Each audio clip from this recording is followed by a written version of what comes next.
Rumahku adalah rumah doa. Ini pemberitaan firman Tuhan untuk Minggu Palmarum, Ibu Bapak Saudara. Loh Pak, kok ada Minggu Palmarum segala? Apakah kita ini makin lama makin mirip dengan gereja Katolik? Jawabannya tidak. Ibu Bapak Saudara, Minggu Palmarum, kemudian Pekan Suci sebagai bagian dari rangkaian masa Prapaskah itu sebetulnya bukan semata-mata milik gereja Katolik, tapi milik gereja gereja dari segala abad dan tempat.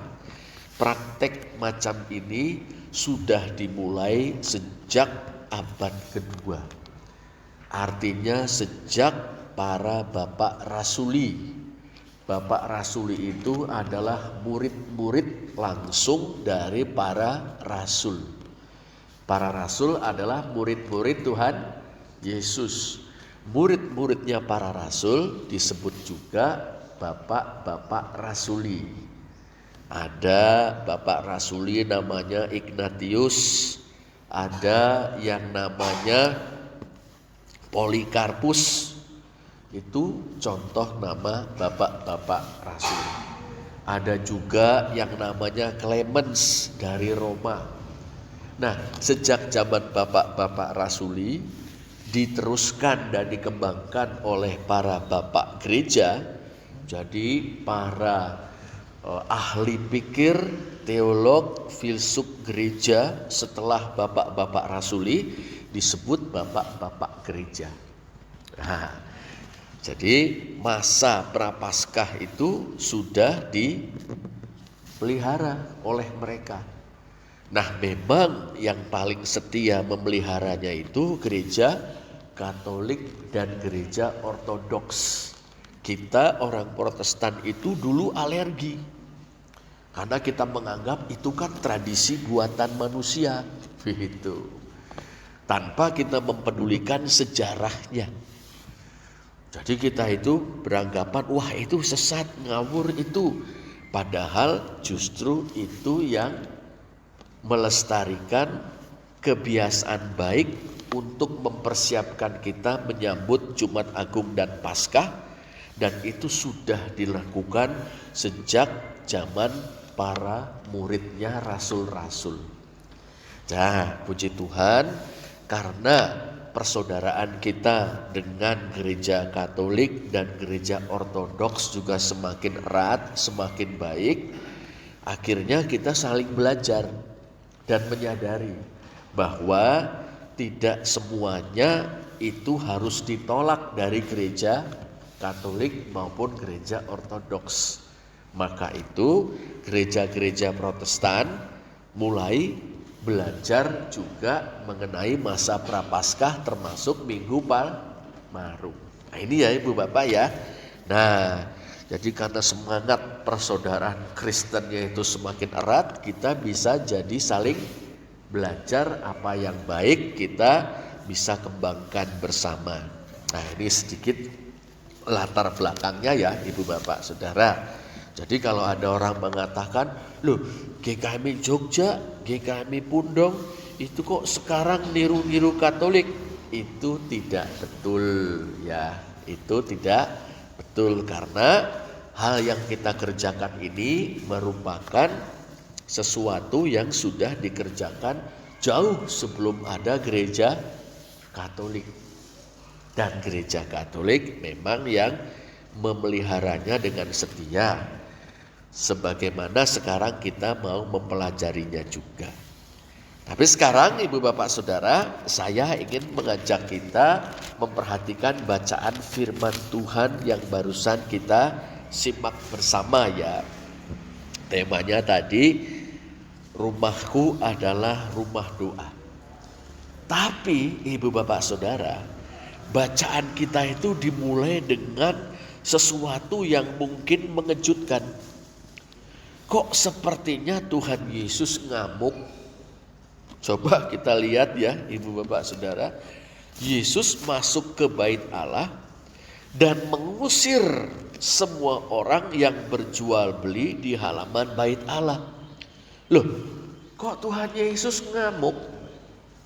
Datang ke bait Allah kirain mau berdoa. Kok malah ternyata mengusir semua orang yang berjual beli di halaman bait Allah. Ada orang berjual beli, berarti ada penjual, ada pembeli. Nah, di halaman bait Allah, loh kok Tuhan Yesus malah ngamuk? Ia mengusir. Lalu dilanjutkan lagi, ia membalikkan meja-meja penukar uang dan bangku-bangku pedagang merpati. Wah, ini Ibu Bapak Saudara. Apakah ini berarti Tuhan Yesus itu tidak berkenan pada praktek-praktek jual beli yang diadakan di dalam gereja? Saya membayangkan Ibu Bapak Saudara, membayangkan nakal ya. Ini kita ada unduh-unduh misalnya gitu kan. Terus tiba-tiba itu, wah Pak Anang datang lalu langsung mengusir para peserta unduh-unduh sambil membalikan meja-meja dan bangku-bangku. Wah, apakah demikian? Ada masalah yang serius Ibu Bapak Saudara, lebih dari sekedar soal jual beli di sana. Nah, Ibu Bapak, coba ya kita ingat-ingat ya bahwa ceritanya ini kan berlatar belakang menjelang perayaan Paskah. Paskahnya orang Yahudi ya. Nah, di saat itu orang membawa persembahan kurban kepada Allah. Dan yang datang itu bukan hanya orang-orang yang dekat dengan bait Allah, yang tinggal di sekitar Yerusalem atau tinggal di kota Yerusalem, tapi dari seluruh tanah Israel.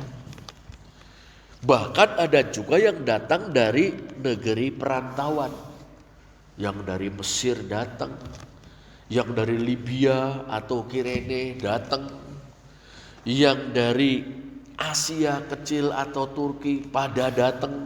Wah, semuanya datang Ibu Bapak Saudara untuk merayakan Paskah, merayakan peristiwa keluaran dari negeri Mesir, pembebasan orang Israel dari perbudakan di tanah Mesir.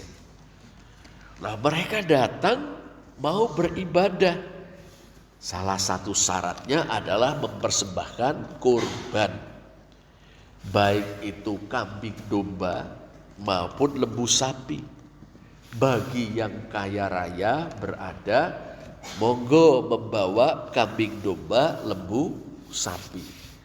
Bagi yang miskin, bawalah burung merpati. Tetapi Ibu Bapak Saudara, sejak dari zaman kitab Ulangan ditulis ya, kitab Ulangan, ada petunjuk yang ingin meringankan orang-orang yang tinggal jauh dari tempat suci atau dari Yerusalem. Daripada repot-repot dari rumah bawa kambing domba atau bawa lembu sapi, sudah bawa uang saja. Nanti lembu sapi, kambing domba tinggal dibeli di dekat bait suci. Ini peraturan tujuannya memudahkan, meringankan beban daripada repot-repot bawa lembu sapi, kambing domba dari rumah. Kalau rumahnya dekat gak apa-apa, tapi kalau jauh misalnya dari paling utara, dari daerah orang Dan, paling utara tanah Israel, kok bawa kambing sapi, lembu domba, tidak praktis. Dari yang paling selatan, daerah yang namanya Beersheba, bawa kambing sapi, lembu domba, tidak praktis.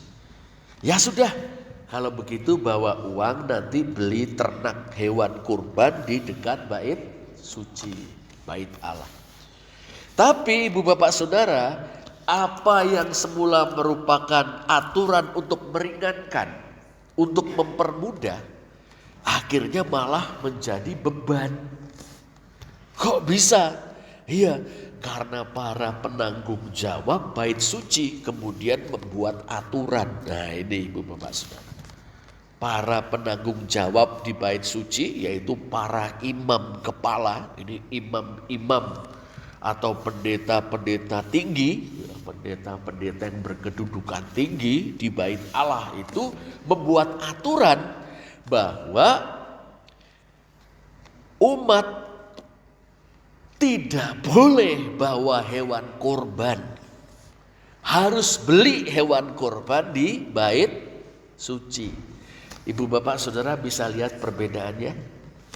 Ya, kalau dalam aturan kitab Ulangan itu yang asal muasalnya dari zaman Nabi Musa, yang kemudian dikembangkan pada zaman Raja Yosia tahun 600 sebelum kelahiran Kristus, peraturan untuk mempermudah.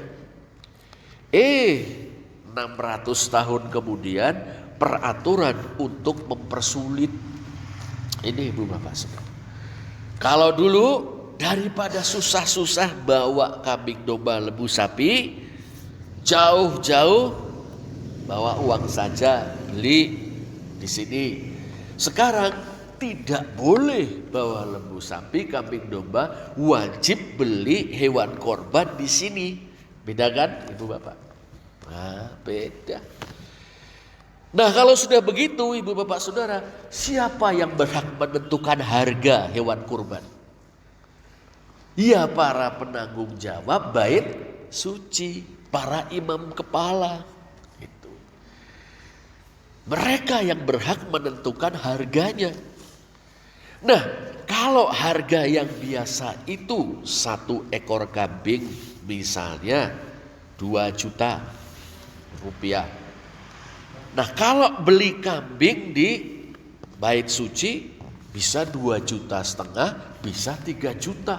Lebih mahal ibu bapak saudara. Wah. Kalau harga seekor lembu yang siap untuk disembelih dan dipersembahkan kepada Allah itu 20 juta. Kalau beli di bait suci 25 juta. Wah ini. Nah ini apa yang terjadi sebetulnya? Yang terjadi adalah semacam perampokan atau penyamunan. Ibu bapak. Makanya Tuhan Yesus bilang apa itu?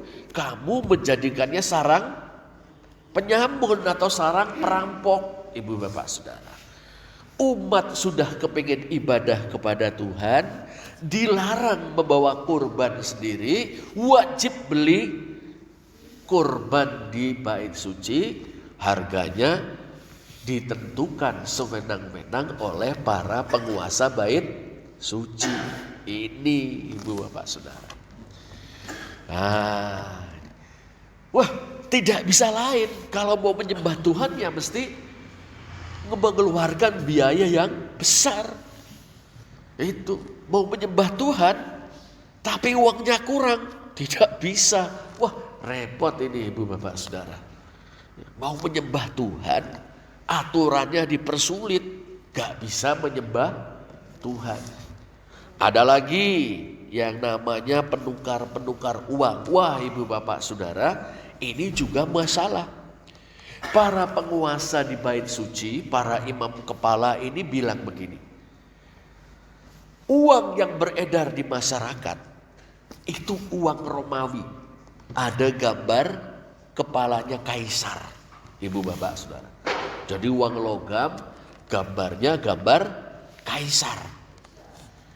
Lalu para penguasa bait suci mengatakan itu uang haram. Loh, uang haram ibu bapak. Kok haram? Iya, karena ada gambarnya kaisar. Itu dia. Loh, kok gambar kaisar haram? Iya, pertama kaisar itu bosnya penjajah Romawi. Yang kedua, orang Yahudi tidak mengizinkan adanya gambar, Ibu Bapak. Gambar manusia itu dianggap berbuat seperti Tuhan, membuat gambar-gambar itu. Mirip di kalangan saudara-saudara umat Islam, tapi yang masih sangat konservatif, tidak boleh ada gambar. Gambar binatang nggak boleh, gambar manusia tidak boleh. Nah ini haram, ini uang haram. Gitu. Uang haram itu tidak boleh dipakai untuk membeli hewan kurban, tidak boleh Ibu Bapak. Gak boleh. Apalagi dimasukkan ke dalam kotak persembahan. Seperti halnya seorang janda yang memberikan persembahan.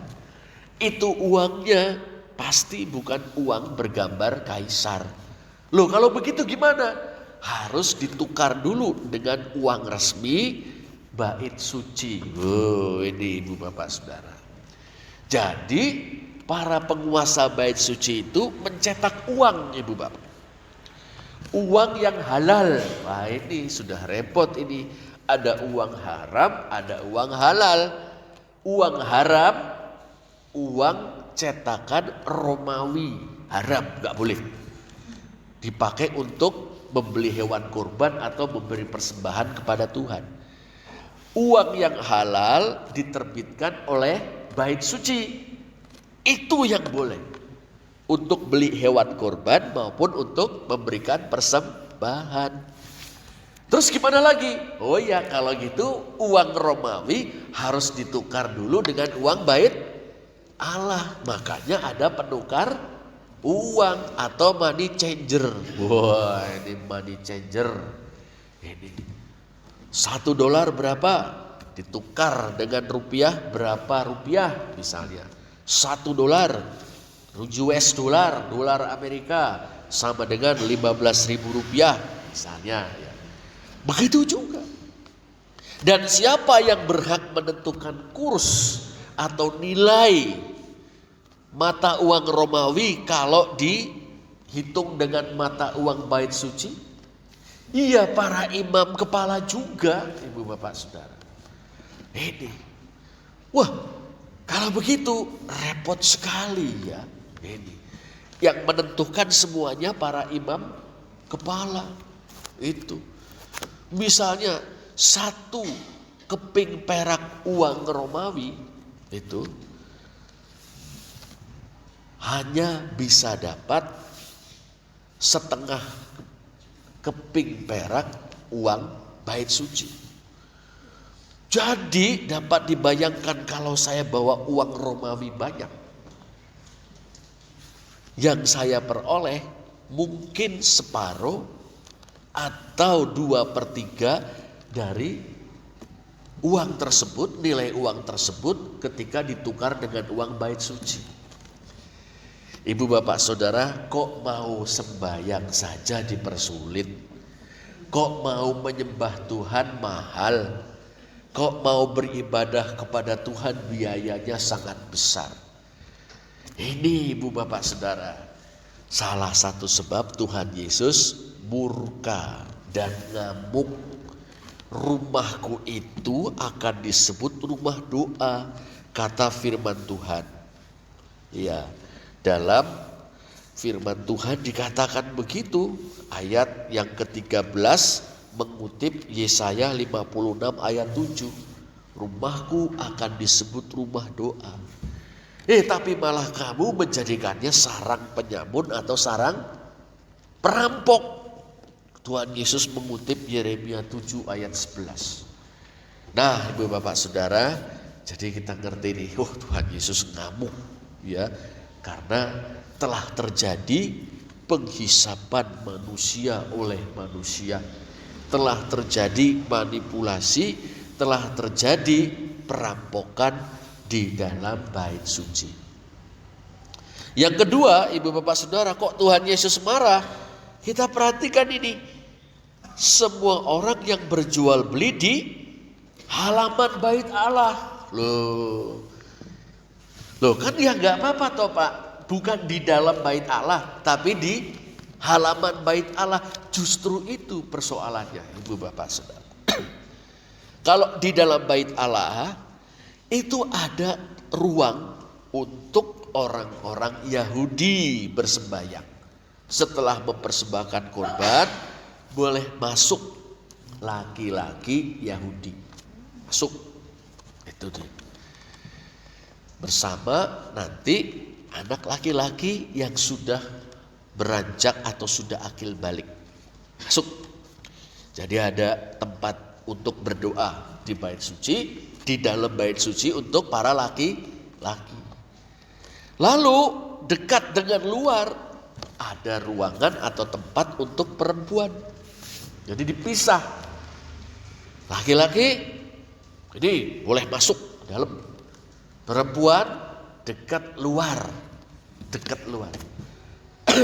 Orang-orang dari bangsa-bangsa lain di halaman. Ini Ibu Bapak Saudara.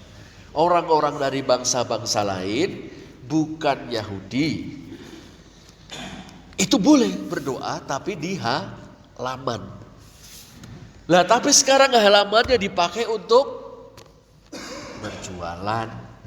Berarti tidak ada tempat bagi orang kafir untuk datang kepada Tuhan.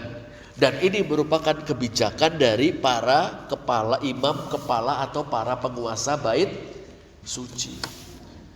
Marah Tuhan Yesus. Ini sudah jadi sarang penyamun. Lalu orang-orang bukan Yahudi tidak punya tempat untuk berdoa. Ini Ibu Bapak Saudara, ya, yang bisa jadi renungan atau refleksi buat kita adalah, wah, apakah gereja kita ini menjadi gereja yang memfasilitasi, menolong orang untuk datang kepada Tuhan, bukan untuk mempersulitnya. Ya, ini ya, gereja kita Jogja Pundong harus memfasilitasi, membantu, menolong orang siapapun yang mau datang berdoa, mau datang menyembah Tuhan Yesus, minta tolong kepada Tuhan Yesus. Tidak mempersulitnya dengan berbagai macam peraturan. Nah, syukur kepada Allah yang saya pahami sampai saat ini, baik Jogja maupun Pundong tidak pernah mempersulit orang untuk datang kepada Tuhan, untuk bertemu dengan Tuhan Yesus, untuk berdoa kepada Allah Bapa. Nah, ini mesti ditingkatkan terus Ibu Bapak Saudara. Di antaranya dengan apa? Membangun suasana kekeluargaan yang hangat di dalam persekutuan atau gereja kita. Sehingga orang datang ke GKMI Jogja, datang ke GKMI Pundong, wah, merasakan suasana persaudaraan sehingga mantap hatinya untuk datang kepada Tuhan. Memang mestinya orang datang kepada Tuhan, tetapi kalau gereja yang didatangi atau gereja yang dikunjungi itu suasananya itu panas, atau orang-orangnya tidak ramah, tidak bersahabat, apalagi bermusuhan, apakah orang betah untuk datang kepada Tuhan melalui GKMI Jogja dan GKMI Pundong? Wah, tidak. Itu. Wah, GKMI Jogja misalnya ya. GKMI Jogja sejak digembalakan Pak Pendeta Rudianto, isinya itu orang pada bertengkar terus. Wah, Pak Pendeta Rudianto itu ya galak. Itu. Majelisnya sombong. Ini umpamanya, padahal tidak begitu ya. Anggota jemaatnya sombong. Pemuda-pemudinya acuh tak acuh misalnya. Ya, orang paling datang sekali, besok tidak datang lagi, ya besok hari Senin, maksudnya minggu depannya gak datang lagi ya. Demikian juga di Pundong. Nah, maka perlu sekali kita membangun suasana persaudaraan, suasana saling mengasihi, suasana damai, supaya apa? Siapapun yang datang ke kita, yang berkunjung ke GKMI Pundong maupun GKMI Jogja terbantu untuk datang kepada Tuhan. Nah, ini pelajaran pertama. Sekarang sedikit lagi Ibu Bapak Saudara, kita membaca ini ayat 14. Loh, datanglah orang-orang buta dan orang-orang timpang kepada Yesus dalam bait Allah itu, dan mereka disembuhkan. Apa yang istimewanya? Tuhan Yesus memang ampuh kok membuat mukjizat. Sudah sering menyembuhkan orang buta, menyembuhkan orang timpang atau orang lumpuh. Lalu apa pentingnya ada keterangan ini? Ibu Bapak Saudara, leluhur Tuhan Yesus, ya, nenek moyang Tuhan Yesus itu diantaranya adalah raja. Depannya D, belakangnya D. Raja siapa itu? Raja Daud atau King David. Mas David. Raja Daud. Nah, ini ya.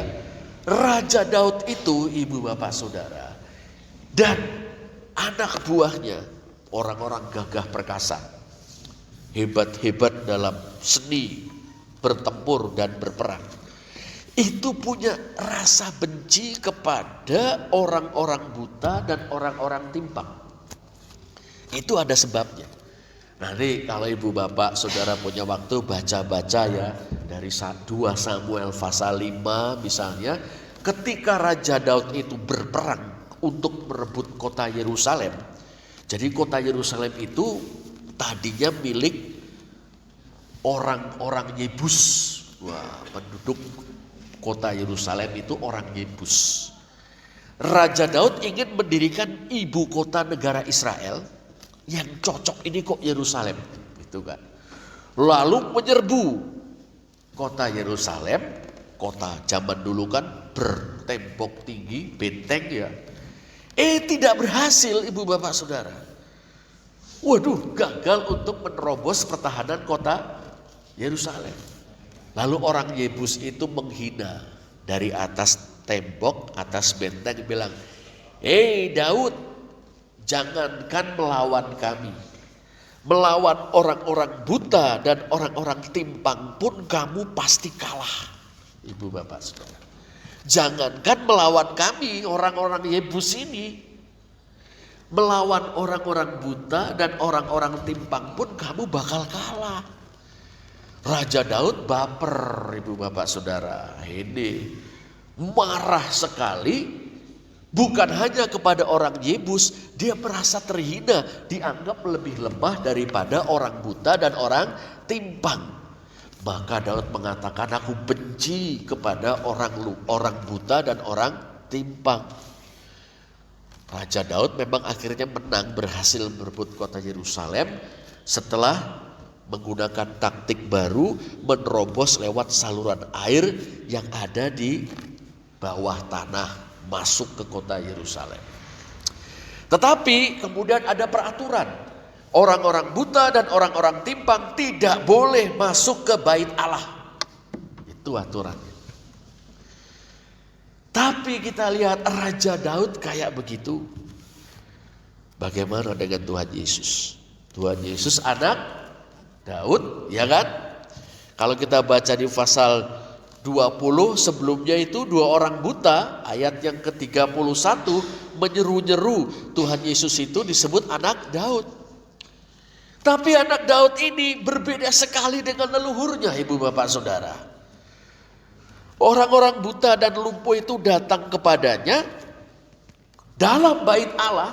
Tahu Tuhan Yesus masuk ke bait Allah, mereka pada datang, ada Yesus, ayo ke situ, gitu kan. Dan apa yang terjadi? Mereka disembuhkannya. Ibu Bapak Saudara, ini secara tersirat apa ya? Wah, beda banget ya karakter, watak Yesus, Mesias, anak Daud dari leluhurnya. Bukannya membenci mereka atau mengusir mereka. Sana. Waduh, kamu ini orang buta, orang timpang atau lumpuh, tidak tahu diri, jauh sana, jangan ke sini, ngotori bait suci. Oh tidak, Tuhan Yesus menyambut mereka dan apa yang dilakukannya menyembuhkan mereka. Oh, di sini kita menangkap pelajaran berharga, Ibu Bapak Saudara. Ya, orang lumpuh, orang buta pada zaman itu adalah termasuk orang-orang pinggiran, kaum marginal, orang yang terpinggirkan. Aduh, ditolak untuk datang ke rumah Tuhan. Tapi Tuhan Yesus menyambut mereka. Maka kita pun sekarang, Ibu Bapak Saudara, kita buka gereja kita atau rumah ibadah kita ini untuk siapapun tanpa pandang bulu yang ingin datang kepada Tuhan. Bahkan termasuk orang-orang yang terpinggirkan, yang dihinakan, yang dianggap remeh, dipandang sebelah mata di dalam masyarakat, tapi rindu untuk ketemu Tuhan Yesus.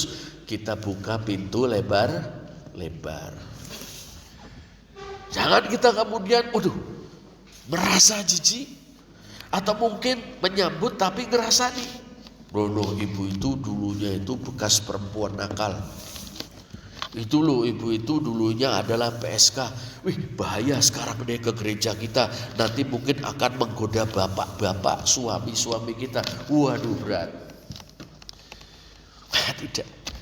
Bapak itu dulu orang gak bener. Bapak itu, waduh sampai batuk, preman. Bahaya nih gereja kita. Kok preman datang ke gereja? Padahal ada sinetron preman insyaf. Nah, Ibu Bapak, datang pada Tuhan kita sambut dengan gembira, karena dia rindu dijamah Tuhan. Terakhir Ibu Bapak Saudara, ayat yang ke-15 ini ada anak-anak Ibu Bapak Saudara. Anak-anak yang berseru dalam bait Allah, Hosana bagi anak Daud, anak-anak ini. Dan kalau kita cek bahasa Yunaninya, Ibu Bapak Saudara, anak-anak ini anak pais. Kalau lebih dari satu, paidia. Kalau memberi kepada anak-anak dalam bahasa Yunani, paidi, Ibu Bapak. Jadi kalau ibu bapak ada yang punya nama Paidi, bergembiralah, itu berarti anak yang dikaruniai Tuhan. Paidi. Nah ini baik laki-laki maupun perempuan, kata pais atau Paidia atau Paidi itu Pak Markus. Baik laki-laki maupun perempuan, baik bocah lanang maupun bocah wedok. Mereka ini kok seneng banget sampai berseru-seru memuji Tuhan. Memuji anak Daud, memuji Tuhan Yesus. Kita dapat pelajaran bagus sekali. Ternyata anak-anak juga bisa kenal Tuhan dan memuji Tuhan. Sampai Tuhan bilang dalam ayat yang ke-16b, dari mulut bayi-bayi dan anak-anak yang menyusu engkau telah menyediakan puji-pujian. Wah, gereja juga harus kita buka untuk anak-anak. Bersyukur pada Tuhan ada anak-anak sekolah minggu. Dan kalau saya tidak keliru informasi Pak Markus alias Pak Blangkon, Pak Markus ini guru sekolah minggu ya Pak. Dan sudah melayani berapa tahun Pak? Berapa Pak? 30 tahun. Bukan 32 Pak. Pak Harto 30 tahun dijalani pelayanan tersebut. Pak Markus ini cocok sekali Pak dengan ajaran Tuhan Yesus. Tuhan Yesus itu pernah mengatakan jangan halang-halangi anak-anak untuk datang kepadaku. Bahkan mesti disambut, diajari Tuhan Yesus, diajari firman Tuhan, diajari memuji Tuhan supaya mengenal Tuhan. Rumah Allah, rumah Tuhan juga untuk anak-anak. Dan memang rumah Tuhan, gereja itu harus juga menjadi tempat yang aman bagi anak-anak. Bukan hanya rumah masing-masing ayah dan ibu keluarga, gereja juga harus jadi rumah yang aman untuk anak-anak.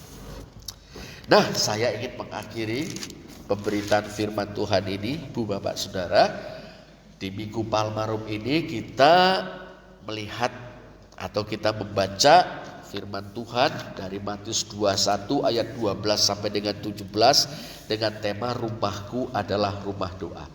Pertama, apa artinya? Tidak boleh ada atau tidak boleh kita mempersulit orang untuk datang kepada Tuhan. Malah harus memfasilitasi, menolong, memudahkan dengan membangun suasana yang hangat persaudaraan dalam Kristus. Satu. Nah, tidak boleh ada yang ditindas, tidak boleh ada yang dipinggirkan, semuanya itu sama. Boleh datang kepada Tuhan dan diterimanya. Tidak boleh ada yang disingkirkan, tidak boleh ada yang ditolak, tidak boleh ada yang dimusuhi. Yang kedua, biarlah kita juga menjadikan gereja kita tempat bagi orang untuk memohon kepada Tuhan. Maka yuk ramaikan gereja kita dengan doa pagi, orang datang untuk berdoa. Sebutlah jam 6 pagi datang sebelum bekerja, atau setengah 6 sampai jam 6 setengah jam pada berdoa minta tolong kepada Tuhan. Ya, dan terakhir gereja rumah doa juga rumah bagi anak-anak kita semuanya. Ibu Bapak Saudara, selamat merayakan Minggu Palmarum, selamat memasuki pekan suci, menyiapkan diri untuk perjamuan kudus hari Kamis malam yang akan datang di kebaktian Kamis Putih. Menyiapkan hati untuk boleh menyelami misteri pengorbanan Kristus di kayu salib pada hari Jumat Agung mendatang, dan menyiapkan diri untuk menyambut dan merayakan Paskah, menerima kemenangan Tuhan Yesus Kristus. Dia telah menang atas maut, dosa, dan kuasa-kuasa jahat. Kiranya kita dengan menyiapkan hati ikut serta juga memiliki kemenangan tersebut. Tuhan Yesus memberkati Ibu Bapak dan saudara-saudara. Amin.